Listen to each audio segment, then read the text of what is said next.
Magandang araw sa inyo mga chong. So update lang po tayo dito sa nabili natin na gagawing barako. Bali mahigit 3 months old na po ito siya mga chong simula nung ipanganak siya at nakapag-decide po tayo na ipapakapon po natin siya mga chong. So hindi po natin itutuloy na gawin siyang barako dahil medyo mahina po siyang kumain. Napansin ko rin na mahina rin po yung mga paa niya sa hulihan. So mahigit 1 buwan rin po namin ito inobserbahan bago talaga kami nag-decide na wag nang ituloy at ipakapon na lang itong alaga namin. Okay naman yung pangangatawan niya mga chong, kaso maliit talaga siya kaysa doon sa inaasahan namin na dapat maging laki ng katawan niya sa ganitong edad.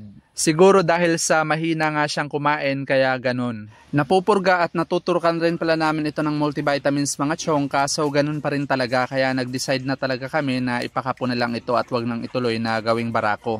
Posible kasi na kapag itinuloy po natin na gawing barako ito mga chong ay mamana nung mga magiging lahi niya yung katangian na meron siya sa ngayon. At isa na doon yung pagiging pihika niya sa pagkain. So ayaw naman natin na mangyari yun mga chong dahil kapag ganun po yung mga magiging biik galing sa lahi neto ay mahirap po yun palakihin lalo na kapag ginawa po nating fattening. Siguro hindi pa para sa atin ngayon yung pag-aalaga ng barako mga chong, pero susubukan pa rin po nating maghanap ng magandang lahi na pwede nating gawing barako dito sa mga alaga natin. Shout out po pala kay Sir Mark Bravante ng Bimig mga chong. Bali siya po yung technician ng Bimig dito sa District 3 ng Masbate at siya po muna yung pinakisuyuhan natin na magkapon dito sa alaga natin lalo na at wala pa po tayong karanasan sa pagkakapon ng baboy kapag ganito na po kalaki. Kaya naman sa mga taga dito sa District 3 ng Masbate na nangangailangan ng serbisyo ng swine technician, so ilalagay po natin dito yung Facebook account niya at pwede po kayong direkta na mag-inquire sa kanya ng mga service na ino-offer nila mga chong.